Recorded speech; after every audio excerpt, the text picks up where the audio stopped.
Hey everyone, Wasteland Myth here, and I just wanted to give a brief update because I was totally planning on doing videos like once a week for my Warhammer video and then working on longer form content on the other channel. Like, the idea was on Myth Take to do this kind of off the cuff stuff where I'm just kind of rambling in a microphone, and then do long, like, edited content like the Warhammer videos on the Wasteland Myth channel, and to do those like once or twice a week. And the problem started kind of after I finished editing and uploaded the second video, but had got the recording done for the third video. So it's been a hell of a year. But basically what happened was my toddler stepped on my laptop, which broke the screen, and I was like, "Oh man, that's a bummer." But it's insured, so it shouldn't be an issue. Like, I can just have it, repaired. Great. So that takes like a week and a half, right? No problem. I just take a small break. Well, then he has some issues that required me and my wife to travel 3 hours to a much bigger city with much bigger doctors. And that turned into we'll see you in 2 weeks for an actual procedure that's going to require him to be sedated. And sedating a toddler, to me, is like the scariest thing as a parent. Like, what do you mean you have to sedate a child? That's insane to me. So yeah. Really, really scary, terrifying situation. He came through it, no problem. Our kid is tough and did great. And so, yeah, he was good, and that was fine, and everything was fine. Everything was great. We get back, and the next day, I decide I'm going to go take in a movie. And this is like, I've got my laptop back now, but the stress of having a kid that has to go to the hospital has kept me from being able to focus on anything. Like, every moment that I'm not at work, I'm, like, with him. Because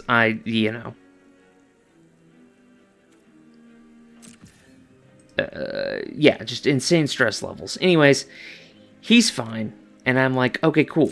I'm going to get back in the swing of things. I'm going to start recording videos. I started playing Magic Arena again. And I'm like, okay, cool. I got a lot of things I can do. First things first, I'm going to go to a movie. So I go to see this old sci-fi movie that my best friend is a huge fan of, right? So I'm going to do that. And then the next night I'm going to stream. Or I'm going to record videos. It's going to be great. Get there, and I order spicy nachos. So, it's a movie, and I'm eating my nachos, and I realize, oh man, these are really loud. It's going to cause problems trying to eat these while the movie's on, so I better gobble these down real quick. So, if you travel, you are more susceptible to picking up infections because you're not used to what's out there, That's why they tell you, don't drink the water in certain places, like, know where you're getting your food, etc., etc. I picked up a stomach infection without realizing it. Some kind of gut infection, right? I don't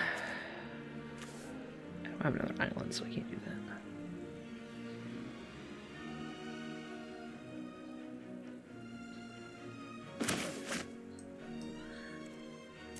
We're just going to hardcast this boy. Nope. We are just going to hardcast him. Yeah, I get the stomach infection, and I don't realize it. I have no symptoms. I have a little bit of heartburn. But other than that, no symptoms, right? So I eat these nachos, and then feel the rumbling in my stomach, and I'm like, oh, great. Well, I ate spicy stuff, and that's going to upset my tum-tum, but that's okay. I'll just go to the bathroom and take care of it. I walk 2 steps out of the theater to use the restroom and collapse in the middle of the hallway because I am just dripping with sweat. I cannot, get control of myself. It's so bad And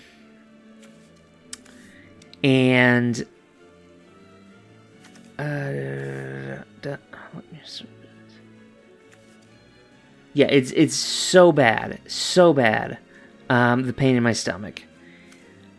So I have my best friend who I'm seeing the movie with call my wife to pick me up, and she's like, "You should really, call an ambulance or something." And I'm like, "No, it's fine. It's fine." I pass out in the car. I wake up in the ER. My heart rate and my beats per minute goes to 30, which is a beat every 2 seconds, which I don't know if you're a biologist or not, but is like, you're going to die. So what happened was my tum-tum was already upset. I eat the spicy nachos, it hits the swelling in my intestines from this infection I don't know if I have, triggers my vagus nerve, which is this nerve that dangles down from your spine, and basically triggers my body to shut that whole shit down. It sucks. It's the worst. I spent a day in the hospital, come home, I got a heart monitor because they're afraid of it happening again. It's a bad situation all around, right? Just a bad sitch.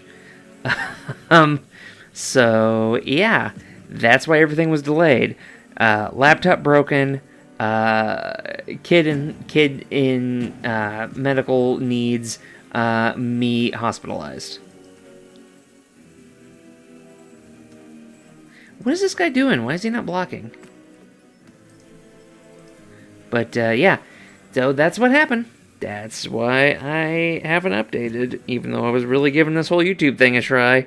That's what happened. Okay, he did not block, so I'm going to ninjutsu. What do I ninjutsu? I'm thinking about ninjutsuing.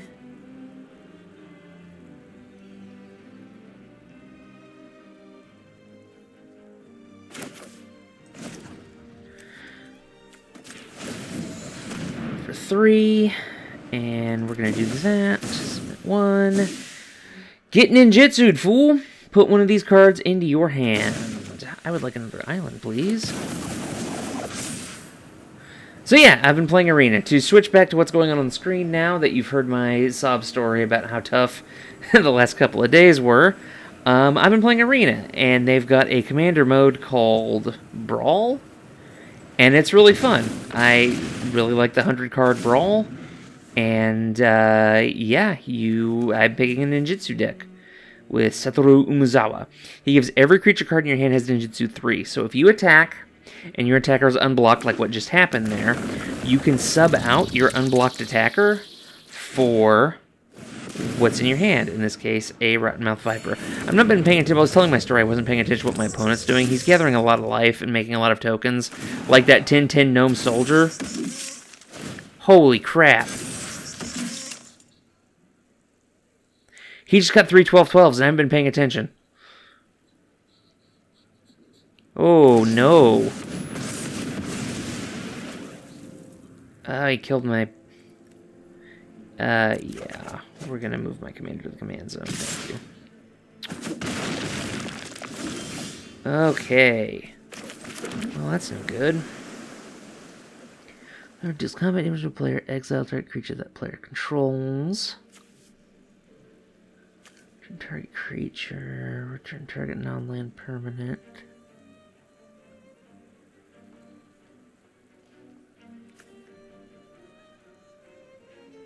Tap all creatures target opponent controls. So I could tap them all and swing for 6. 7, 8, 9, but I would die next turn. Get food. You get Umezawa, but that doesn't help me. That doesn't help me. Okay. So I think I have to Moonsnare Specialist, hardcast, and return one of these gigantic tokens. Return target non-land permanent you control.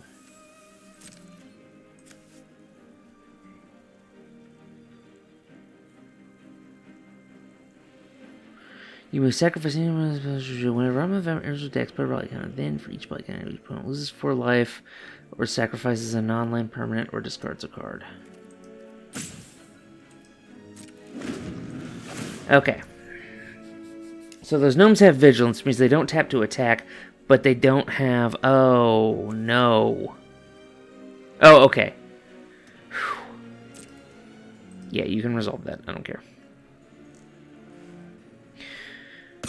I can survive another turn. Oh, he tapped his... Okay.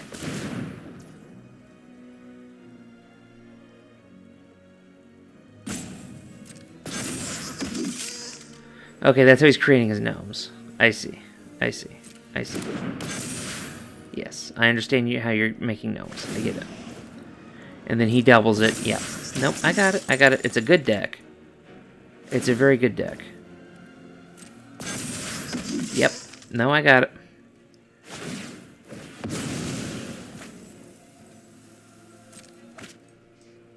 Yeah, that's rough. That's rough, buddy.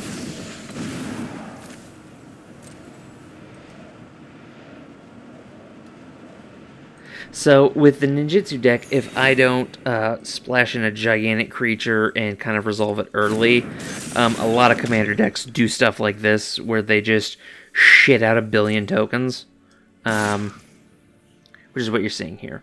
Now, fortunately for your boy, his token does not have...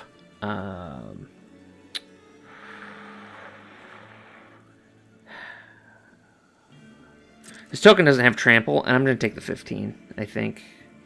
6, 7, 8. Yeah, I'll take the 15. Oof!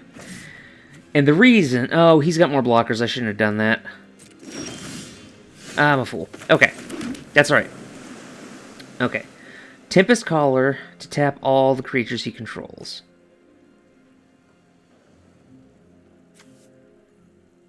That's 4. I've got 4, 5, 6, 7. I got 7. So I can get 5, but I can't ninjutsu anything in. So I'm going to do that. Tap everything he controls. So I got 6, 7, 8. I've got 3 more mana. I think I'm boned. Let's see.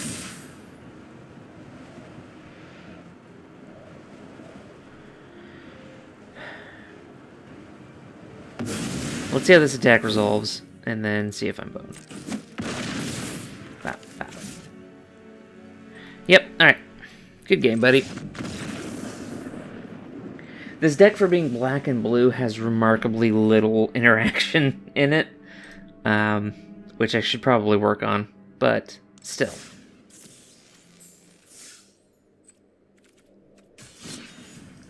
Let's see what else we have. Let's do Timeless Play. I really liked Slimefoot. My favorite creature type in Magic is Thalids. They're these little plant dudes that poop out little fungus dudes. They're my favorite. And I was really glad that they came back in. So I have what I'm calling a mid-game Thalid deck. Saproling deck.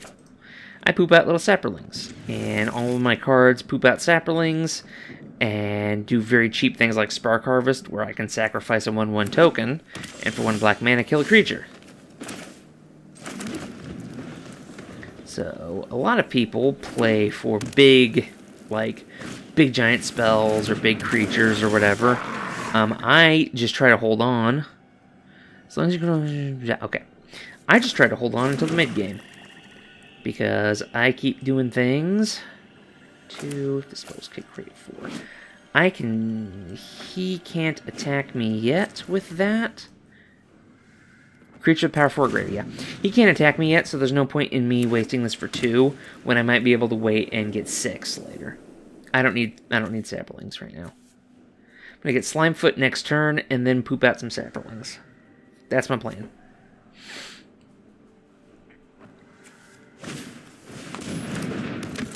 Vengeful Townfolk. Whenever 1 or more other creatures you control die. Okay. So we'll do that, and we'll do Slimefoot. Slimefoot is a 2/3. Whenever a Saproling you control dies, he deals 1 damage and I gain a life. For 4 mana, I can create a Saproling. I need to put, there's a vampire, I think I've got 4 copies of it, where whenever your opponent loses a life, you gain a life. I think I had a couple of ways to do that. I think Blood Celebrant or something like that. I'm not sure. There's too many cards in Arena right now. It's just like my Magic collection at home. I've got a huge collection, and to build any specific deck out of it would be a nightmare to look for specific cards. When I build decks, I literally just look through the colors and like try to decide what works. Yeah, no, I'm not going to block. You can deal 3 to me. That's fine. Let's see if he's going to... Yep, okay, he's playing his board. Fortune and Loyal Steed enters Scry 2. Whenever Fortune attacks while saddled, at the end of combat, exile it into 1 creature that tackle it, then return those cards to the battlefield. So it flickers. That's really good. He doesn't have anything worth flickering right now. This thing is probably going to need to be a target. Alright, we're going to do a Forest. We're going to do a Yavimaya Shepherd tapping green. He will poop out a Saproling, which I will Spark Harvest. Sacrifice creature. I'm going to target his Loyal Steed because I know that's going to be a problem. No, I'm not going to do that. Because if that dies, that becomes a 4/4, and then that can attack. Can attack as though it didn't have Defender. No, yeah, Fortune is in there for a reason. We're going to target that. We're going to sack a Saproling, submit 1.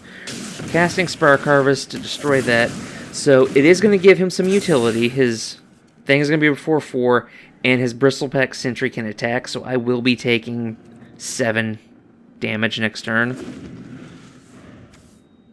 Well, I can block the Yavimaya Shepherd. His use is kind of up. Yavimaya Shepherd, any card that does something, like this guy's a 2/2 and does something else, gives you another resource, is great. There's a theory in Magic called card advantage, where you want to have the most access to resources, and a lot of times that's just, can you draw more cards than your opponent? But it's also like, what are you using to deal with their resources? So like, if that Spark Harvest was a 1-for-1, I lost a card and they lost a card. Yavimaya Shepherd, however, is a card and a token generator, so it counts for 2. I'm going to block. Yeah, anything can kill Slime. Yeah. I'll just take 7. It doesn't matter. I'll be gaining life anyways. Alright, I've got 5. Tindershoot Dryad is really good. Can I kick that yet? It's 2, and I need 6. So I've got 3, 4, 5. I've got 5. So I'll cast my Tindershoot Dryad. And do I attack? Yes, I do. No, I don't. Nope. Because I'll get a Saproling here. Boop. Little green Saproling. At the beginning of each upkeep, I get a 1/1. If I have 10 permanents? Yeah. If I have 10 permanents at some point in the game, those 1/1s will turn into 3/3s. But this one and this 2 make a 3, which I can use to stop his Bristlepack Sentry, or his Outcast Trailblazer. That Vengeful Townfolk, though, I will just block on a Saproling, probably. The only thing you can use is some kind of direct damage spell, which is pretty rare.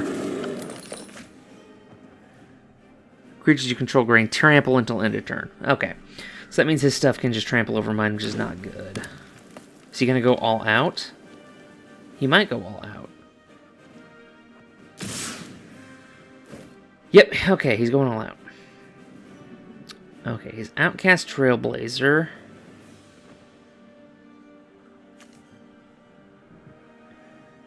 Okay, 3, 7, 7, and 4 is 11, so I gotta block something. Alright, so his Outcast Trailblazer is the easiest block. Yes. Oop. Okay, so I'm down to 4. I might be able to weather this. I'm not sure. Let's do the kicker. There we go. Okay, so I've got 2, 2, and then this little army of 3s. As long as he doesn't give something flying, I should be okay. Okay, I'm not going to attack. That gives me another 3. So, I just pooped out a whole bunch of 3/3s. 5, 6. I've got 7 3/3s on my side. That's a lot. And whenever any of them dies, I gain a life and he loses a life. So if he attacks, I'll be gang blocking. As long as he doesn't do menace. At the beginning of combat on your turn, put a 1/1 on target creature. Whenever it is saddled, double the number of 1/1. That's really good. I like 1/1 counters. I don't know. They're nice. I like 1/1 counters. I like tokens, which I really gravitate towards green. Green and blue. I feel like green and black are my favorite color combination. I like blue decks also. I like card draw and weird ways to win. Yeah, decide where your counter's going, buddy. Okay, cool. My turn. What? No. That's a bad idea. Yeah, no. You don't have a good... You don't have... Really? Really? Really? Really? You don't have the mana to pump them. Okay, bud. Well...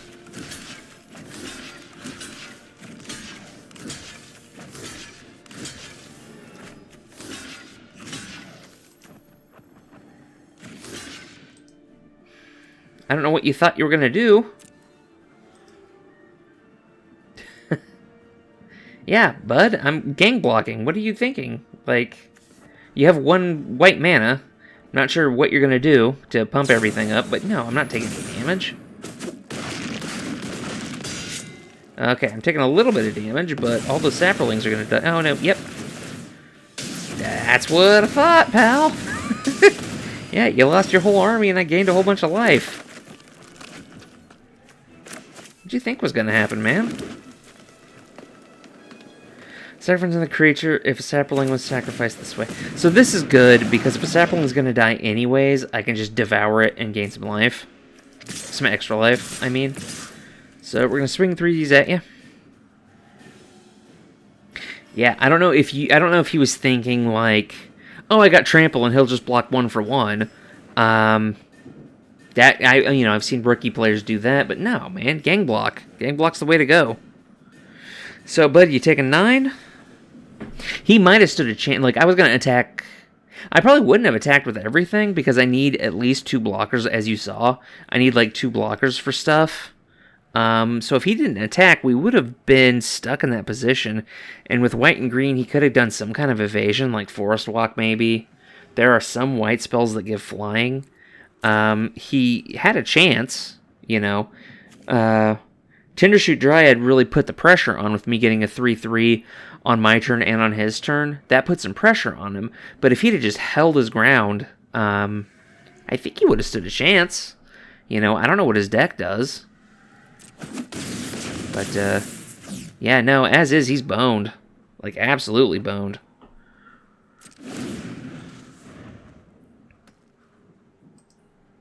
I might be able to get him with 1, 2, 5.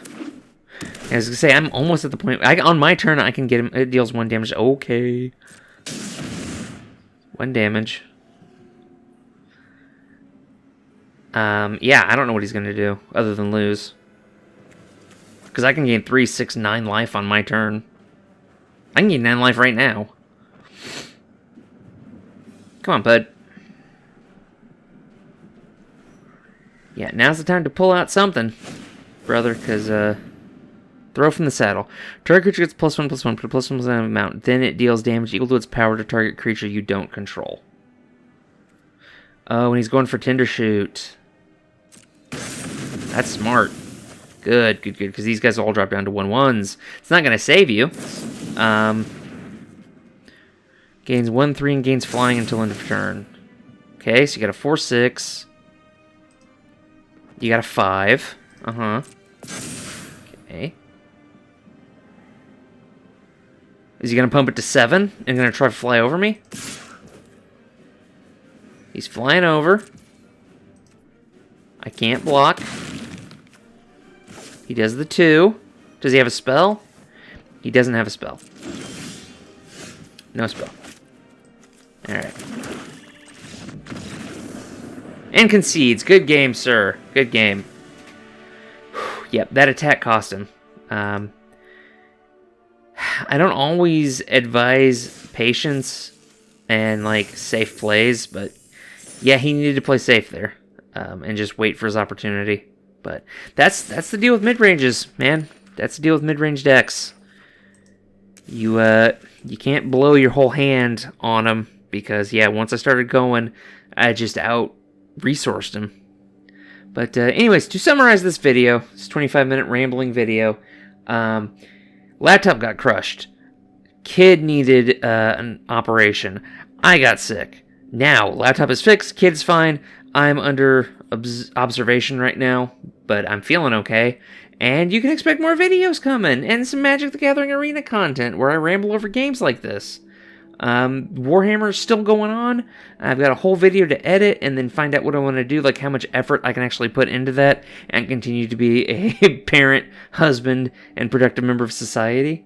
But it's been fun. I got some fun stuff in the cooking. I got some fun stuff cooking.